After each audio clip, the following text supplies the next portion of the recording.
Hello again, everyone. Welcome back to the channel. This is Comic Kid here again, and today we are looking at some main DC titles that I think are a little underrated, honestly. This is just to kind of bring some attention to some more underrated series, something you guys might not have heard of. And some things that you just can't find in the usual best of lists elsewhere online. These are just based on my personal opinion. This is stuff that I like to recommend to the customers that come into my shop. And hopefully I'll have a thing or two in here that you guys just have never heard of and are gonna want to try. So to kick things off, in no particular order, first up is Deadman, Dark Mansion of Forbidden Love.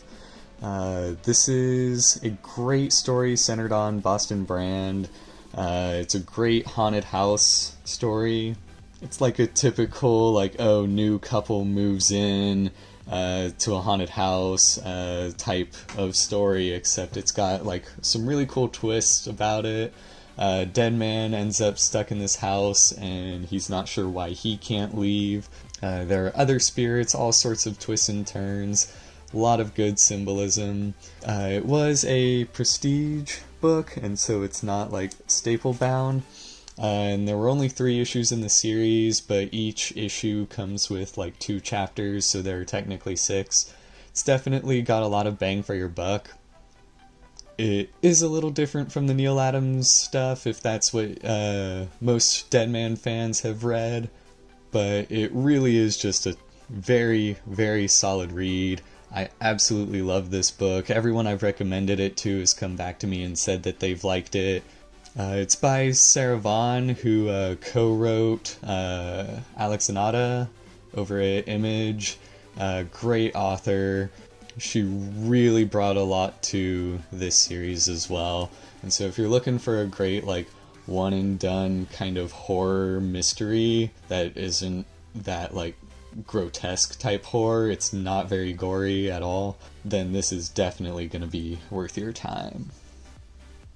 Alrighty, next up is Dark Knight by Paul Dini and Eduardo Russo.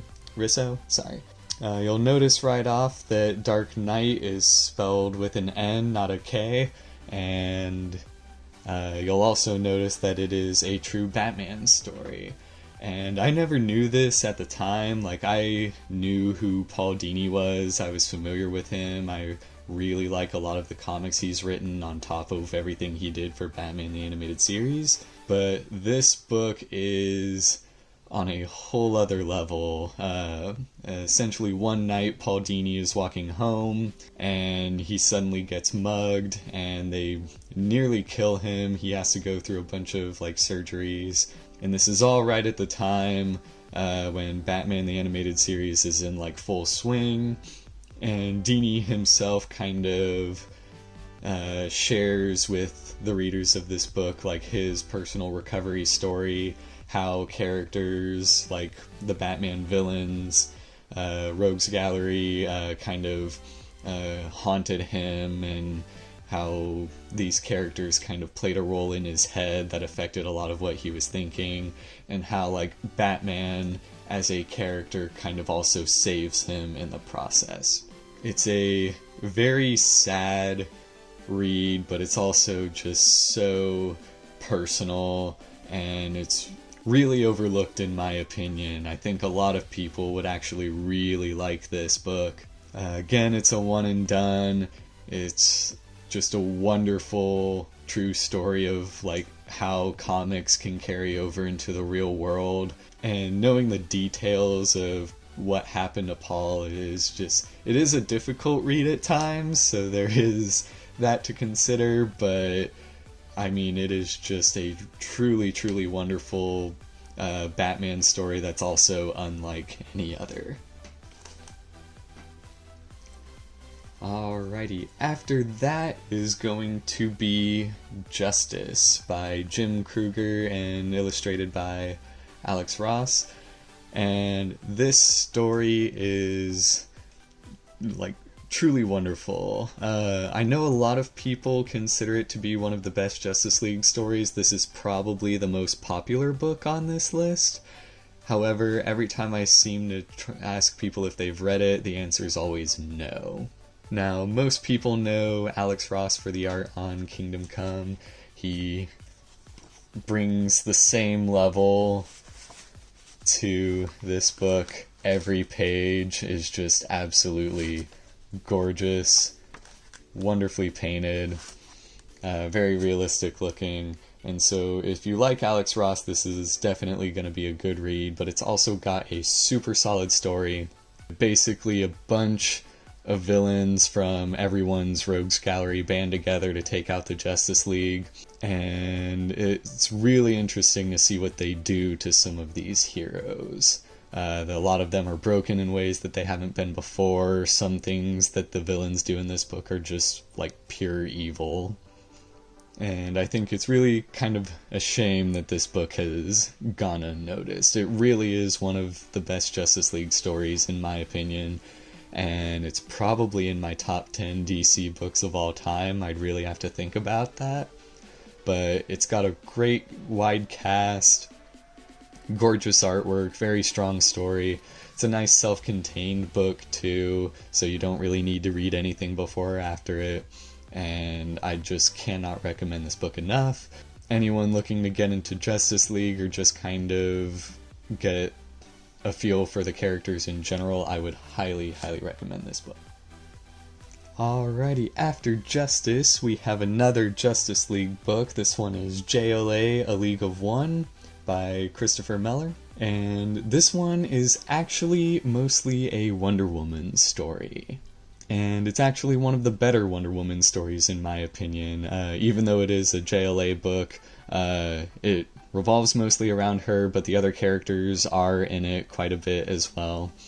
But basically, a magical-based threat enters the scene, and Diana thinks she's really the only one who can handle it. And this conflict actually leads her into a confrontation with the rest of the League. And I think it's a little weird that this one goes so unnoticed, just because it really showcases how powerful a character like Wonder Woman can really be at times.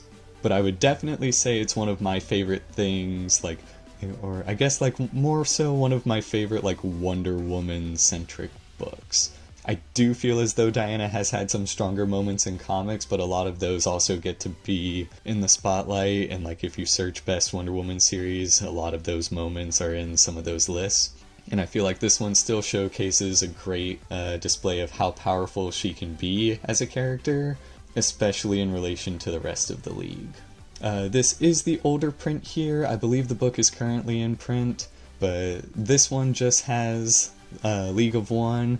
Miller did do like a indirect sequel that involves giant robots, and that's in the new print with a different cover. So if you can find it, great. I do recommend it, and especially if you're a Wonder Woman fan, you're gonna want to check this out if you haven't already.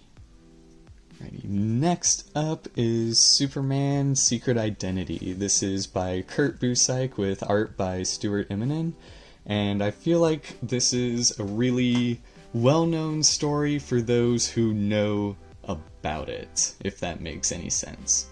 Kurt Busiek has written a lot of Superman in the day. He's explored alternate versions of Superman in stories like Astro City, and he's a truly, truly phenomenal author. I don't think I've disliked anything that he's written, but Secret Identity is easily one of my favorites. It's centered on like the premise of what if Superman were real. And so this boy who's named Clark Kent suddenly finds one day that he actually has the powers of Superman. And this story kind of follows this version of Clark, and like throughout his life, he ends up getting married to a woman named Lois, and just there's a lot of interesting parallels for like a quote-unquote real world Superman story. But it's got gorgeous art. It's another limited series. You don't need to know anything before or after it. I wouldn't recommend starting with this Superman story if you're new to the character, but any longtime Superman fan is going to want to check this out. It's just a great portrayal of the character, even though it's not technically the Clark Kent that everyone's used to. But again, gorgeous story, gorgeous art, cannot recommend it enough. Alrighty, next up is going to be Starman. Specifically Sins of the Father. For those who are unfamiliar with this series, the entire James Robinson run is absolutely phenomenal, and it is a truly underrated run. It's really solid all throughout. I'm sure the only reason it's gone unnoticed is because Starman isn't as big a character as someone like Batman, but it's really a shame that a lot of people just don't know about this series. Sins of the Father is arguably the high point of the entire run, and from what I've talked with others about who are familiar with it, which is few, but I'm sure they would agree Sins of the Father is one of the best of the run, but the entire run is absolutely phenomenal. The upcoming Stargirl series is likely going to pull a lot of elements from this book. I don't know that for sure, but it's so good. And for those who have never heard of the character or who are looking for a way to get into him, this is a really good series all the way through. Sins of the Father is the start of the run, and so that is enough to kind of get you introduced to the character and whatnot, but the entire thing, well beyond this book, is just so good. Alrighty, next up we have Red Robin. This series is by Chris Yost and features Tim Drake in the role of Red Robin following the death of Bruce Wayne in Final Crisis. Now, Tim Drake has always been one of my favorite characters in general. Like, not just favorite Robin, I have always loved the character of Tim Drake for whatever reason. And so it was really nice to see his solo Robin series kind of transition into Red Robin. And it's also a great look at like why it answers a lot of questions as to like why Dick didn't pick Tim to be his Robin. How does Tim react to Bruce's disappearance? He's one of the few people who believes that he's not dead, and it really shows that a character like Tim can stand on his own independent of Batman. Throughout the original like Robin series that followed Tim, you did see Batman every so often, and it showed that the character could stand on his own perfectly fine, but there was that like lingering shadow of Batman always there. This one really sets him off on his own. It deals a lot with like Ra's al Ghul at times. It deals a lot with him just on his own, and it really shows what he would be like as his own hero. And personally, I love this costume. I was not a fan of the New 52 design, but they also kind of aged Tim down once again for the reboot. But there are only so many issues in this series, and if you guys happen to find it, I do highly recommend it. I always felt as though Chris Yost was a truly underrated author. The stuff he did on X-Men was really good as well, and I was just very pleased with his Red Robin run overall. Alrighty, next up is the most recent Swamp Thing miniseries, I guess. I initially could have sworn I had issue 1, but only have issue 2 onward.